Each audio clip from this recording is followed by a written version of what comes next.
የሰይድና ዑመር ብን ኸጣብ ታሪክ። ዑመር ብን ኸጣብ እንግዲህ ከእስልምና በፊት የነበሩበት ሁኔታ ከባድ ነው ታውቃላችሁ። ነቢዩ መሐመድን ካሰቃዩአቸው ሰዎች እንደ ዑመር ያሰቃየ ሰው እኮ የለም። አንዳንድ ጊዜ ይላሉ ረሱላህ ሰለላሁ ዐለይሂ ወሰለም ሌሊት እንኳን ቁመው ኢባዳ ሲያረጉ ዑመር ይወጣል ሌሊት። ሙሽሪኮቹ ቀን ነው የሚያሰቃያቸው፣ ዑመር ሌሊትም ይመጣባቸው ነበር። ዑመር ይሉታል እንደው በአንተ ምክንያት ከጌታዬ ጋር ሌሊት እንኳን መገናኛ ልጣ ይሉት ነበር ረሱላህ ሰለላሁ ዐለይሂ ወሰለም። እንትን ነው ኃይለኛ ነው ዑመር፣ በጣም ችግር ይፈጥራል።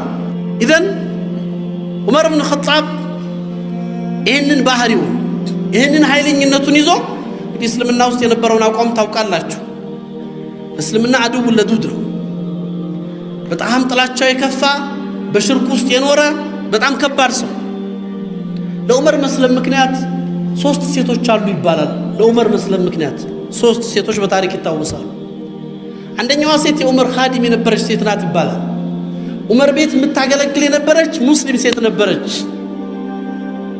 እና አንዳንድ ጊዜ ያው እስልምናዋን ደብቃ ነው የምትኖረው። ዑመር ደረሱባት። እስልምናዋን ሲያውቁ አላህን ለመገዛት በምታረገው ጥረት ሲያገኟት ዑመር ይደበድቧታል። ዑመር ሴት የለው እንዴ ላበቃ በሳቸው መንገድ ያላገኙትን መምታት ነው።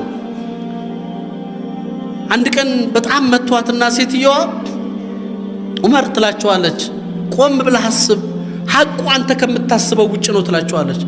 ወላሂ ጥሜት ላይ ነህ፣ ኩፍር ላይ ነህ ትላቸዋለች። ዑመር በአንዲት ኻዲም አገልጋይ ሴት እንደዛ ሲባሉ የበለጠ ቁጣቸው እያየለ በትራቸው እየጠነከረ ይመጣል። ሲሏት ግን ሴትዮዋ በጽናት በትሩን ተቋቋመች። ዑመር ገረማቸው። መጨረሻ ላይ ደክሟቸው ሲያቆሙ እንዳለቻቸው ታውቃለህ? አራአይተ ያ ዑመር ከይፈ አትዐበከ ረቢ፣ አየሁ ዑመር ጌታዬ እንዴት እንዳደከመህ አለቻቸው። እኔ መመታት ሳይደክመኝ አንተ መምታቱን አደከመህ አለቻቸው። ሐቁ ከአንተ ከምታስበው ውጭ ነው። ራሳቸውን ይመታቸው ነበር ዑመር። ከባድ መልእክት ነው። ሁለተኛዋ ሴት ለዑመር መስለም ምክንያት ወይም ጫና መፍጠር ምክንያት የሆነችው ያቺ ሰሐቢያ ናት። ሂጅራ ስትወጣ ባሏን ተከትላ ዑመር ደረሱባት። መንገድ ላይ ያገኟት። መንገድ ላይ ሲያገኟት ዑመር ያዟት። ደነገጠች። ዑመር ያዘ ማለት አበቃ። ዘን ወዴት ነው የምትሄጂው አሏት። ሴትዮ እንግዲህ አላህ የፈለገውን ነገር አድርጓል፣ ከዚህ በኋላ መደበቅ የለም፣ የመጣውን ተቀበላለሁ ብላ በእምነታችን ነፃነት አጣን፣ አላህን በመገዛታችን አሰቃያችሁን፣ ሀገር ለቀን ቤታችንን ትተን እየወጣን ባሌን ተከትዬ ሂጅራ እየሄድኩ ነው ነብዩን ፍለጋ። ዑመር ፊት ዑመር ደነገጡ። ለመጀመሪያም ጊዜ ዑመር አዘኑ፣ ተሰማቸው። ይህን ሁሉ ያደረገን ሙሐመድ ነው አሉ ሰለላሁ ዐለይሂ ወሰለም። እሱ መጥቶ ነው እርስ በርስ ለያየን፣ ወንድም ከወንድም ማቃቃር፣ ጎሳ ከጎሳ ለያየን። አንቺ ሂጂ አሏት፣ አላህ ይከተልሽ፣ መንገድሽን ሰላም ያድርግልሽ፣ ግን ከዚህ በኋላ ይሄ ነገር መደገም ስለሌለበት ሙሐመድን ግን ሂጂ አንገቱን በሰይፍ መቅላት ነው ያለብኝ አሉ። ሴትየዋን ሸኟት። ነብዩን ለመግደል ተቆጥተው ዑመር ነብዩን ፍለጋ ወደ ዳር አልአርቀም ብን አርቀም ቤት ጉዞ ጀመሩ። በዚህ መካከል ሴትየዋ ባሏ ጋር ተገናኘች። የሚገርም ታሪክ ነው። እንዴት ሆንሽ አሏት። ባላ መንገድ ሰላም ነው ሲላት ምን ሰላም አለ ዑመር ጋር አገናኘኝ አለችው። ዑመር አገኘሽ እና እንዴት ነጃ ወጣሽ አላት። ዑመር አግኝቶሽ እንዲህ ብዬ ነገርኩት፣ ዑመር አዘነ ወላሂ አለችው ሚስቲቱ። ዑመርን አላህ ሂዳያ ሊሰጠው የፈለገ መሰለኝ አለች። ፍጹም ከዑመር የዚህ አይነት ረሕማ አልጠበቅኩም አለች። ባሏ ምን እንዳለ ታውቃላችሁ? አንቺ ሴት አላት ዑመር ይሰልማል ብለሽ አሰብሽ አላት። ወላሂ ሒማር በኒ ኸጣብ የበኒ ኸጣብ የዑመር ቤተሰቦች አህያ ካልሰለመ ዑመር አይሰልምም ማለት። እንዴት ዑመር ይሰልማል ብለሽ ታስቢያለሽ? የሚታሰብ ነገር አይደለም፣ ገይረ ማዕቁል። ግን አላህ ለሴትየዋም እንግዲህ አላህ ኢልሃም ሰጣት። ከዛ ዑመር ተቆጥተው ሰይፋቸውን ይዘው ነብዩን ፍለጋ ወደ ዳር አርቀም ብን አርቀም ጉዞ ሲጀምሩ መንገድ ላይ አንድ ሷሃባ አገኛቸው። ብዙዎቹ ሷሃባዎች እስልምናቸው አይታወቁም፣ ኢማናቸውን ደብቀው ነው የሚኖሩት። ዑመር ተቆጥቶ እንደዛ ሆኖ ሳይው ደነገጠ። ሷሃባውና ወዴት ነው ያ ዑመር አላቸው። ሙሐመድን ልገድል አለ። ሷሃባው ደነገጠ። ሰላም ድንገት ዑመር በዚህ ቁጣው ሰይፍ ይዞ ነብዩን ቢያገኛቸው ሊገላቸው ነው። ይዘን እንዴት አድርጎ ነብዩ እንኳን ኸበሩ እስኪደርሳቸው ድረስ መውጫ ይፈልግ ማራጨለውም። እንግዲህ ነብዩ ከሚሞቱ ፋጡማ ብትሞት ይሻላል ብሎ የዑመር እህት አለች ፋጡማ ብንት ኸጣብ ሰልማለች። እሷ አንተ ሙሐመድ ትላለህ እዛ ቤትህን ሳታጸዳ መጀመሪያ ሄደህ እህትህን ፋጡማ ቢንት ኸጣብና ሰዒድ ብን ዘይድ ባሏ እስልምናን ተቀብለው ቆይተዋል እኮ አላቸው። ምን አሉ ዑመር? እኔ እህት ፋጡማ እንግዳውማ ከቤቴ ነው መጀመሪያው አሉ ዑመር።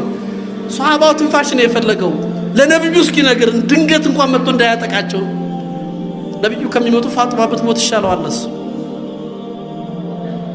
ዑመር እንደተባሉት ቀጥታ ቤት ሲመጡ እንደተባለውን አላህ ደግሞ እውነት ሊያሳያቸው ፈልጎ እናታችን ፋጡማ ቢንት ኸጣብና ባሏ ሰዒድ ብን ዘይድ ኸባብ ብን ዓረት የሚባሉ ሱሐባ ቁርአን እያቀሯቸው ቤት ተቀምጠዋል። ዑመር ሲመጡ የቁርአን ድምፅ በር መቆርቆር የለም በዑመር ነው። በትሮ ያስታውቃል የዑመር እጅ ነው። ምክንያቱም ዑመር ማለት አንዲት ሴት ዑመርን ስትገልጻቸው ዑመርን መካ ላይ የሆኑ ራሳቸውን ዝቅ አድርገው እንዲሁ ኩስስ ያሉ ሰዎች ተመልክታ ነው ጠየቀች። መን ሀኡላ ብላ ጠየቀች። እነዚህ ማን ናቸው ብላ ስትል ሀኡላ ኑሳክ አሏት። እነዚህ አቢዶች ናቸው አሏት። ለይሱ ኑሳክ ሀኡላ እነዚህ አቢዶች አይደሉም ኑሳክ ዑመር ነው አለቻቸው። ኢዛ መሻ አስራ ወኢዛ ተከለም አስማ ወኢዛ አከል አሽባ ወኢዛ ደረብ አውጃ አለች። አቢድ ዑመር ነው። ሲሄድ ያፈጥናል፣ ሲያበላ ያጠግባል፣ ሲናገር ያሰማል፣ ሲመታም ያሳምማል አለች።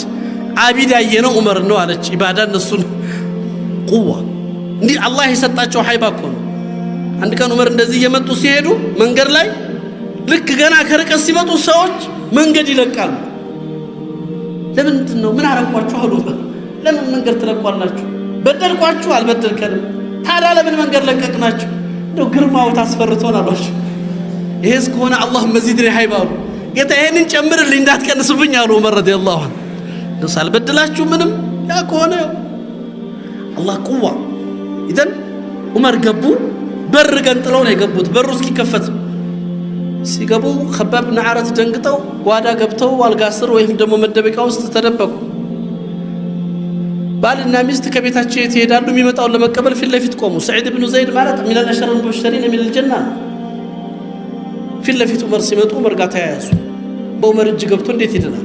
ዑመር በአንድ የመጡት መሬት ላይ ጥለው ይቀጠቅጡት ጀመር። ሚስት አልቻለችም። ባሏ ቤቷ ውስጥ እንደዛ ሲደፈር በወንድሟ ስታይ ዑመርን መታ እጅህን አንሳ ብላ እጃቸውን ያዘቻቸው። ባሌን አትምታ፣ ባሌን አትንካ፣ አንተ ሙሽሪክ ነህ፣ አላህን ፍራ እያለች ስባቸው። ዑመር ደነገጡ። እሱን ተው፣ ወደ እሷ ቆሙ። በእጇ ቁርአን ሙስሐፍ ይዛለች የምትቀራበት።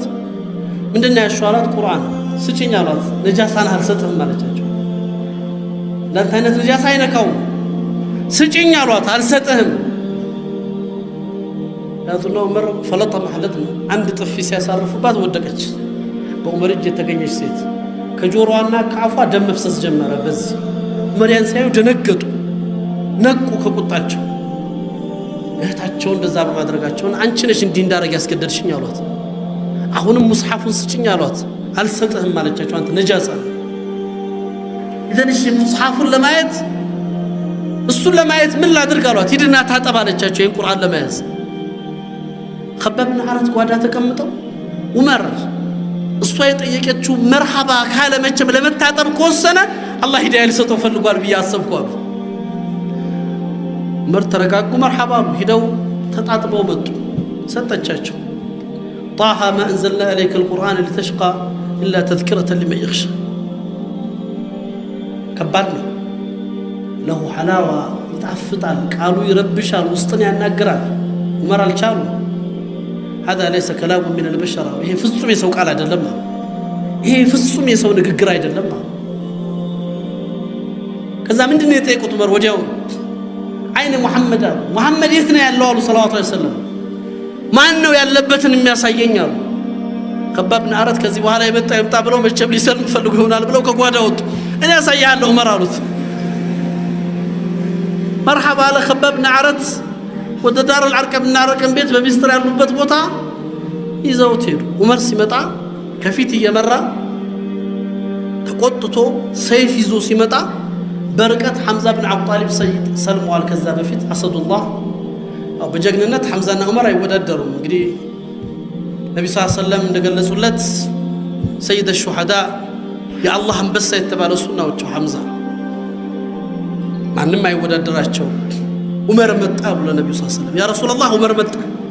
ይሄ ፋጅር ሰው መጣ። ሰይፍ ይዞ ነው የመጣው፣ ኸይር ይዞ አልመጣም። በአላህ ይሁንቦት አንተ የአላህ መልእክተኛ ይፍቀዱልኝና ዛሬ ልገላግሎት አላቸው ሐምዛ። ነብዩ ሰለላሁ ዐለይሂ ወሰለም ተዋሉት። አንተ አይደለህ ምን ነኝ አሉት። ዑመርን ለኔ ተውልኝ እኔ ራሱ በቋንቋው አናግረዋለሁ አሉ ረሱላህ ሰለላሁ ዐለይሂ ወሰለም። ዑመር ገባ። ሰይፍ በዚህ ይዟል። እንግዲህ የነብዩ ቁዋ አላህ የሰጣቸው ቁዋ ይታወቃል። በሁለት እጃቸው እንደያዙት ዑመር ሰይፉን እዚህ ያለበትና ትከሻውን ይዘው فهزه حز حتى سقط الى رجله በነብዩ እጅ ገባ። ወዘውዙት እንዲያደርገው اما انا الان يا عمر ጊዜው አልደረሰም አይበቃም አሉት ዑመር። አይበቃም በኢልሃድ በኩፍር በሽርክ እስከመቼ ትቀጥላለህ? ዑመር ነብዩ ግርስ ወደቀ። ያን ጊዜ ነበር ዑመር አሽሀዱ አን ላ ኢላሃ ኢላላህ ወአሽሀዱ አነ ሙሐመደን ረሱሉላህ ዑመር ሰለም። ሰይድና አብዱላህ ብን መስዑድ እንደሚገልጹት እስልምና ዑመር እስኪሰልም ድረስ እስልምና የተዋረደ ነበር ይላሉ። ከዑመር በኋላ እስልምናን አላህ ክብር ሰጠ። ሱብሃንአላህ ተመልከቱ። እዚህ ነብዩን ሊገድል የመጣ ሰው ሸሃዳ ሰጡ። ቀጠሉ ምን አሉ? ጥያቄ ጠየቁ። ያ ረሱላህ አላቸው እዛው ሰልሙ አለስና አለል ሐቅ ሐቅ ላይ ነው ያለነው አይደለም አለው። አዎ እነሱ ስህተት ላይ አይደል ያሉት? አዎ ይዘን እኛ ሐቅ ይዘን እነሱ ስህተት ይዘው እንዴት እንደበቃለን? ለምን እንፈራለን? እንውጣ አላቸው። ያን ጊዜ ነው እንግዲህ ፋሩቅ አልኡማ የተባሉት። አላህ የዚህ ኡማ የሐቅና የባጢል መለያ ፋሩቅ አደረገው አሉ ረሱላህ ሰለላሁ ዐለይሂ ወሰለም። አላህ በልቡና በምላሱ ላይ ሐቅን ያደረገለት ሰው ዑመርን የነብዩ ሰለላሁ ዐለይሂ ወሰለም ሐሳብ የና አቡበከርን ሐሳብ እየካለፈ 6 የቁርአን አያት ዑመርን አይዶ ኮርዷል። የነ ነብዩን ሐሳብ ካልፎ የዑመርን አቋም ተከትሎ 6 የቁርአን ዑመርን ተከትሎ ወርዷል። የዑመርን አቋም ይዞ አላህ ለዛ ነው ነብዩ ሰለላሁ ዐለይሂ ወሰለም ዑመር ሐቅን አላህ በልቡና በምላሱ ያደረገለት ሰው ይላል። መርሐባን ወጣ ተባለ። ለመጀመሪያ ጊዜ እስልምና ይፋ ወጣ። ሰልፍ ተወጣ። ሙዛሃራ ወጡ። እንግዲህ ሐራም ከሆነ ማናቅ ሰልፍ 40 ምናምን ሰው ሆነው ሐምዛ በቀኝ ዑመር በግራ ነብዩን ከመሃል አድርገው ሐቁን ይዘው ወደ አደባባይ ወደ ካዕባ ወጡ። ከባድ ነበር። ካዕባ ወጡ። ዑመር በዚህ ሐምዛ በዚህ ከባድ ሄዱ። ካዕባ ላይ ደረሱ። የሚፈልጉትን አድርገው መልእክታቸውን አስተላልፈው ተመለሱ። ሁሉም ሰው ሲሰልም ይደበቃል። ዑመር ሰለሙ። ዑመር ጋር ግን ድብቅነት የለም። ቀጥለው ስራቸው ወደ ምን ሆነ? ወደ ቁረይሾች ባላባት አቡ ጃህል ቤት ሄዱ። አቡ ጃህል በር ቆረቆሩ። አቡ ጃህል ሐል ሰሚት አሉ። ሰማህ ምኑን? አስለምት ሰልም ያለው እስቲና አውጣሉት። ተበለክ ሳይረው መኪያ ዑመር ቀኔን አበላሽህብኝ፣ አላህ ቀኔን ያበላሽህብናል። በሩን ዘጋዛው። ምክንያቱም ዑመር ጋር ማን ይገናኛል? ወሊድ ብኑ ሙጊራ ኡመያ ብኑ ኸለፍ ምናምን እያሉ እየቆጠሩ 12 የቁረይሽ ባላባቶች በር እየቆረቆሩ ሰማችሁ እያሉ ማንም ይወጣ ጀግና የለም። ዑመር ፊት ማን ይቆማል? አልበቃቸው። የመካን ሰው ግን ቤቱን እየቆረቆረ አዳሩሱት። አንድ መካ ላይ የሚታወቅ ጀሚል ብን ሙዓምር የሚባል ወረኛ ሰው አለ። በር ፈልገው አገኙ። ጠሩት። ና ሚስጥር ልንገርህ አሉት። ለሰው የማይነገር ሚስጥር ኻስ ሰልም ያለው አሉት። እሳቸው አልጨረሱም። እሱ መሮጥ ጀመረ። አስባዕ ዑመር እያለ ነው። አሳቢ ሆነ። የዛን ጊዜ አሳቢ ነው የሚሉት። ከቁረይሾች ከሙሽሪኮቹ የወጣን ሰው አሳቢ ሆነ። አስባዕ ዑመር እያለ ይሮጣል። ዑመር እየተከተሉ ማ አስባዕት በል አስለምት፣ አሳቢ አይደለም የሆንኩት አላህን ነው የተቀበልኩት እስላም ነው የሆንኩት እያሉ እሱ እየሮጠ እሳቸው እየተከተሉ ሰው እየሰማ እየተሰበሰበ ኸልቁ ካዕባ ላይ ተሰበሰበ። አዋጅ ዑመር ህዝብ ጋር ተናነቁ። እንግዲህ ግጥሚያው ብቻ ዑመርና ህዝብ ጋር አንዱን ሲይዙት አንዱን ሲጥሉት፣ አንዱን ሲይዙት አንዱን ሲጥሉት ሰዓቱ ሄደ። አልቻሉ። ከዛ አንዱን ጠሩትና በፍጹም የማይቋቋሙት እንደሆነ ብዛቱን ሲያውቁ ከውስጣቸው አንዱን ሳቡትና ስሙን ረሳሁት እጃቸውን እዛ አይኑ ላይ አድርገው ይሄን የከበበኝን ሰው ሁሉ ከላይ ላይ አንሳ፣ ካልሆነ ሁለት አይነን ነው መጥፋው አሉት። ባካችሁ መንገድ ልቀቁ ለዑመር አይኔን ያጠፋኛል አለ። እሱ አይተወኝም። ተነሱ ሄዱ።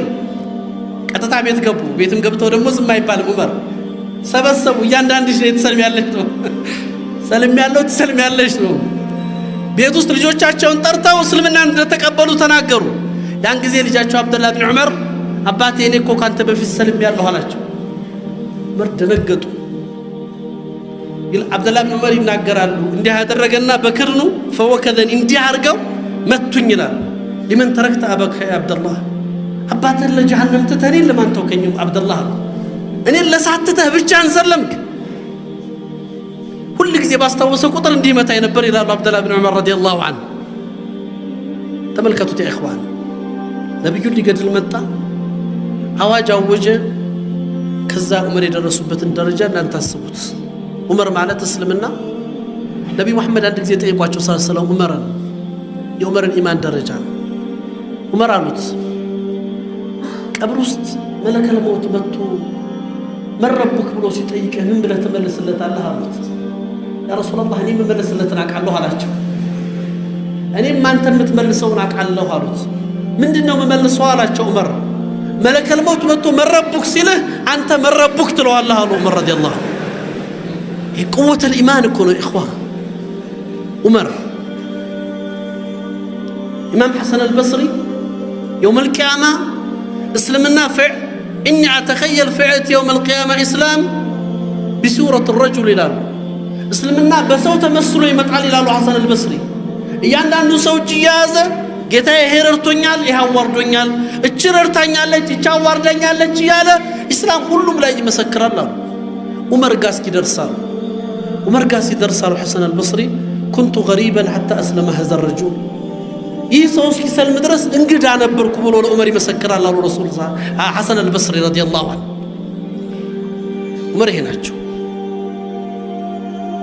يا ككفر نبي لما قدل يتنساسو بزاينة إيمان لا يزود كل سو تدبكو هجرة سيد عمر قن بعد دبابين هجرة يوت هجرة يوصلوا كعبان زو هذا لا عوادنا وقيامات زاري هجرة هذا مدينة لو قالوا مستوبال النيرات الناس يجوا النيرات كيفلي كتلين عمر يوتا وين يوتا هذه كتلات الله بزاينة إيمان إيه كالزاينة نفسية وللزاينة نفسية شكل قرد. إذن من معناتنا نفس قابل للتغيير لو يتزجاج جشنات لمن نوع تزجاجونات إن قال من نوع كتزجاج جندرس قل من يسفل لقاء الصور لما الشنف بسرعة يسفل لقاء من يحكي النفسيات اللي لفتنا من يحكي النفسيات اللي ما استقاك الطرط هرقنا والنبوج بنفسياته ثم قرأت شيء يطفى بنام ለራሳችን ምን ሰጠው ቦታ ዑመር ኢብኑ ኸጣብ ሚንበር ላይ ቆመው ስለ መህር ሲናገሩ አንድ ጊዜ አይደለም መህር ሊገድቡ ፈለጉና ለሴት ልጅ የጋብቻ መህር ይሄን ያክል ገንዘብ ብቻ ነው መሰጠት ያለበት ብለው መህርን ወሰኑ። ሲወስኑ ከሴቶች መካከል አንዷ ተነሳች። ዑመር አለቻቸው እዛው ሱሐባ መካከል እኮ ተነስታ ያ ዑመር አላህ የሰጠንን ሐቅ አንተ ልትከለክለን ነው አለች። الله ያልገደበውን መብት አንተ ልትገድበው ነው። ዑመር ደነገጡ። ሱሐባዎቹም ደነገጡ። ማናት እንዲህ ደፋር ዑመርን የምትመልስ? ዑመር ግን ተዋታሉ። አሳበት المرأة واخطا عمر ሴትየዋ እውነት ተናገረች እኔ ተሳሳትኩ። ምን አሉ ራሳቸውን እየወቀሱ كل الناس افقه منك يا عمر አሉት። ዑመር ሰዎች ሁሉ ካንተ የተሻሉ አዋቂዎች ናቸው ይሄን እንዳትዘነጋ እያሉ ራሳቸውን እየገሰጹ ወረዱ ከሚንበር ላይ። يونا كبار نفسيان ستاشنفات زاري عالمو كني بلا عالم يلن برو عالمو هلو سيونجل داعين يميلو داعي كني بلا يلن هلو عندو سيوطا يونا كلهم بنفسيات عطا وسط ገብተን